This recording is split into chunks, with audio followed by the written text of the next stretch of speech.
Hi, everybody. Welcome to another edition of Horse Race Bets here. I am Ken Rudolph. And in this show, we simply talk about the news, the notes, the gossip, the rumors, the developments, anything that's happening in horse racing.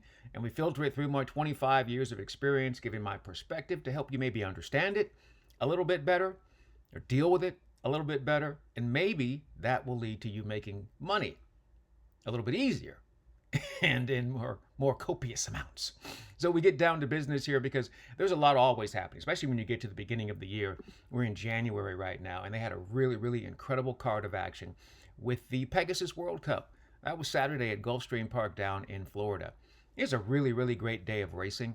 Plenty of value and chances to see some really big stars, horses that are trying to develop and horses that have already established themselves. And one of them was the big winner of the Pegasus World Cup, horse by the name of White Barrio. It's a good horse.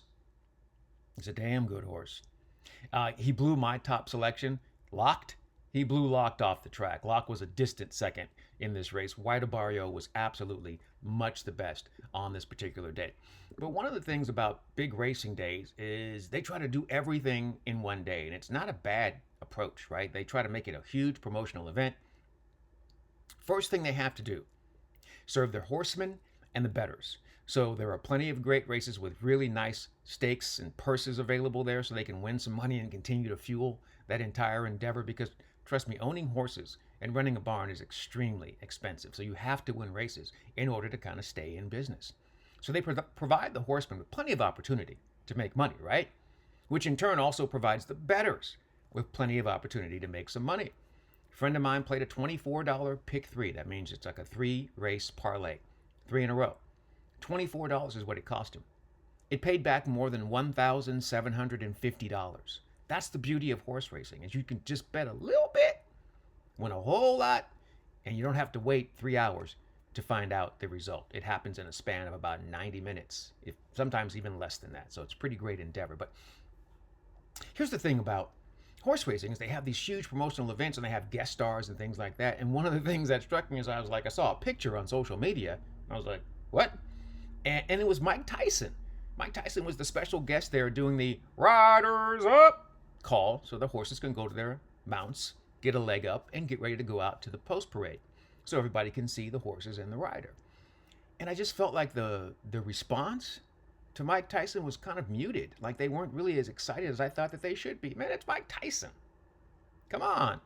So it just kind of got me thinking about the things that horse racing will do on those big days. And is it working? Like their big guest on Saturday was an artist by the name of Dasha. And she is basically a poor man's Taylor Swift. Like she looks like Taylor Swift did when she first started in this whole thing. But she's not nearly, I guess, as talented or whatever. But she's a country artist. And that hits horse racing right between the eyes. Horse racing books hip hop and country. Country always gets a huge response. Hip hop, not so much. So it brings me to the question, is horse racing wasting their money booking these live music guests? And for the big events like the Pegasus World Cup, Kentucky Derby, mainly the Preakness, they really pull out some things for the Preakness because that infield fest is really kind of crazy. And so that gave them license to kind of do a lot of different things in terms of their musical acts. You know, one of the things that I thought was interesting on a local level, horse racing does an incredible job with music. And here's what I mean. So every single track, right, across the country, I don't know when they started this, decades ago, they started having kind of like Friday night specials. And on Fridays, they would offer drink specials with, dollar beers, dollar hot dogs. And then there would always be a live musical act at the end. And one of the places where I saw this work the best was Hollywood Park in Inglewood, California. And, they would book all kinds of different acts. I saw some really cool bands come through there. Sometimes it's bands that are not necessarily current, but they had hits. And sometimes they're real throwback bands, and they do it on purpose, retro nights. And then sometimes they get a current artist who is still hot, still relevant, if you will.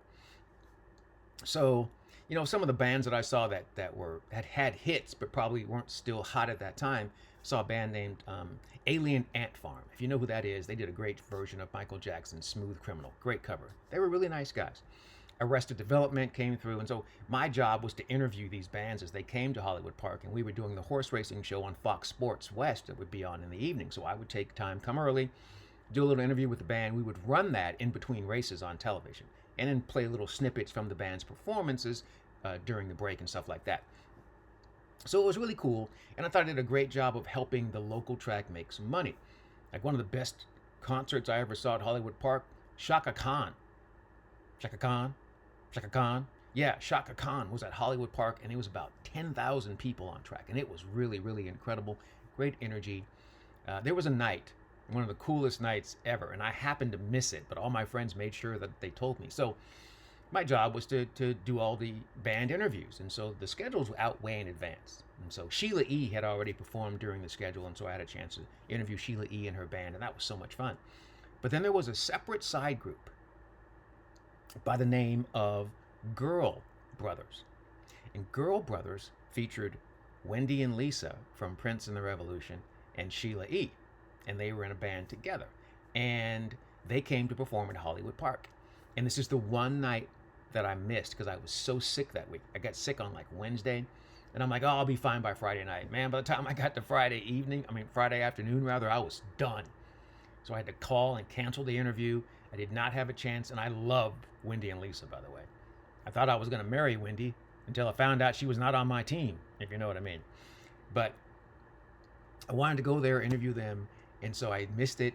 So the next Sunday, I was able to come back to work. So I came back to work on Sunday at Hollywood Park to do the afternoon show. And the promo guy there named George comes to me and he's like, Ken, oh my God, you missed the craziest thing. I'm like, man, what happened? He's like, Girl Brothers played. They were great. I'm like, that's awesome. It's like they're jamming. He's like, and then we got word that somebody wanted to come through and visit, so we had to get security and everything. He's like, Prince shows up.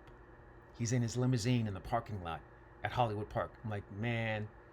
He's like, so we put him in the golf cart and we drive him from his limousine all the way through the back tunnel. There's a tunnel that takes you to the stage. He's like, he comes up to the tunnel, he walks up, and he's behind the stage. They're like, he just kind of stands back there watching them. He's dancing for about, in his shoes, just dancing there in the spot for about 5 minutes. They're like, then he turns around, gets back in the golf course and says, let's go. They drive him back out through the tunnel. He goes back to the limousine and he's out and gone. And I was like, I missed all of that. Oh my God. So I've always remembered that. And I think those moments are created because the tracks do a great job of booking music on a local level. However, on a national level, I don't know if it's really helping. They're trying to create a big event, and I feel like they might be wasting some money on these acts. And the thing that really brings me to it, my final point, is when I was following California Chrome in 2014, obviously I come to the Belmont Stakes because the Triple Crown is on the line. So CBS Sports sends me out there from Sacramento, and we're following Chrome across the country. And I still remember, there's that long gap between the race that comes before the feature, which is the Belmont Stakes, right? There's like a 45-minute, sometimes an hour-long gap, so they have entertainment. LL Cool J was the entertainment, and I still remember, think about this. There were more than 102,000 people on track that day. One of the biggest turnouts of Belmont Park history for a Triple Crown pursuit, right? They had they set records for source handle, meaning where all the money is coming in to bet, all sources. Set a record for on-track handle as well. And with 102,000 people, and I'm watching LL Cool J perform, and I'm thinking, this was probably not a good idea. Because if you go back, you can YouTube that. You can look it up, and you'll see LL Cool J, and you'll see the pan shots of the crowd, and it's horse racing. It's middle-aged to older white people who are not really feeling LL Cool J. And so a lot of people got up and went to go do whatever they wanted to go do, which makes sense, because if you're going to go bet, it takes a long time in the line, so you got to go get in line to bet. And I just was like, man, you probably wasted some money on this horse racing. LL Cool J doesn't care because he got paid and he does his thing. But I was like, you are pushing a boulder uphill trying to get this crowd involved. But sometimes they're wasting their money, and sometimes, it works. So that was the big weekend promotional thing. But horse racing continues, and they had Kentucky Derby prep races, one in particular at Oaklawn Park. It was the Southwest Stakes, and it featured another one of Bob Baffert's big horses. He had a horse by the name of Gaming to the Inside. He was your post-time favorite. But it was the horse to the outside by the name of Speed King who popped out of the gate. Gaming had a horrible break to the inside. So he was never involved. Rafael Bejarano got the lead with a horse named Speed King. He's gone. And that horse wins the Southwest. And that's probably the end of the Triple Crown Trail of Pursuit for that one Bob Baffert horse in the form of Gamey. It was a very impressive performance from Speed King. And he'll now move on and probably run in a race called the Rebel at Oaklawn Park, and then the Arkansas Derby there at Oaklawn Park as well. So we'll see how that horse continues to develop. In the meantime, there are so many other chances for all these other Kentucky Derby horses, because starting in the month of February, on February the 1st, throughout the month, there are 10 Kentucky Derby prep races at 10 different tracks. Seriously, it's amazing. 8 of them here in North America and 2 international, one in Tokyo and one in Kempton in the UK. And so those will be points available for horses to, once again, earn that spot in the Kentucky Derby. So you're going to want to pay attention to all of the horses in those races. And that's what's really important, is that you have to kind of stay with it. And so beginning on February the 1st, they'll have a really big day. It's the Holy Bull at Gulfstream Park, the Grade 3 Withers at Aqueduct, and the Robert B. Lewis at Santa Anita, named after a really incredible owner and innovator in the sport of horse racing. And folks don't know this, but he is the man who got me involved in horse racing. Quick story, I was in Orange County working for a station called Orange County News Channel, OCN. The late, great Bob and Beverly Lewis, they lived in Newport Beach, and I was trying to kind of study up for horse racing and get ready, because we were going to have an audition for this new thing called TVG. Didn't know anything about horses, and I say, okay, well, there's owners that right here in my neighborhood. Let me call them up. Man, don't you know I got the number and called up Bob and Beverly Lewis, and they were the nicest people in the place. It's like, yes, come on out. We'll have lunch together. We'll talk to you about horse racing. And they talked to me about stuff and showed me some trophies and told me how they got involved. I did a whole long feature on them.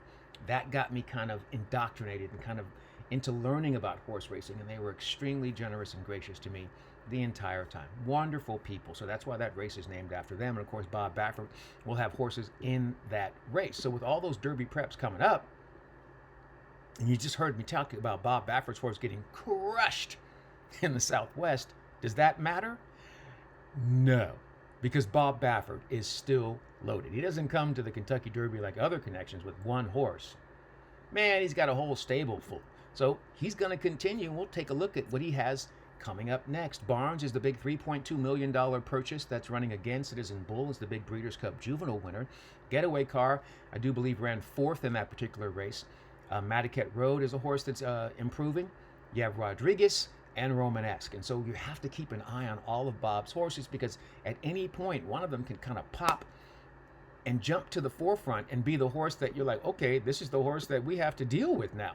So Barnes, Citizen Bull, Getaway Car, Madaket Road, Rodriguez, Romanesque are all on the list. You notice Gaming is not on this list anymore. He's off my list, that is for sure, after what happened to him over the weekend. So here's how we begin this final week in the month of January, getting ready for the big races coming up in February, with a lot of chances for Derby connections to earn points, but more importantly, it's a chance for you to study, to see the horses in action, because you have to. You have to start now. If you think you're going to pick a winner on Kentucky Derby Day, and everybody wants to, it would behoove you to just take some time and look at some races every once in a while. Come here and listen to me, try to put things in perspective for you. Go over there and listen to the kids on FanDuel TV and everywhere else you can, just to get information, because information is power, especially when it comes to playing this great sport of horse racing. That's going to do it on this edition of Horse Race Bets. I'm Ken Rudulph, and in the meantime and in between time, until next time, good luck and enjoy.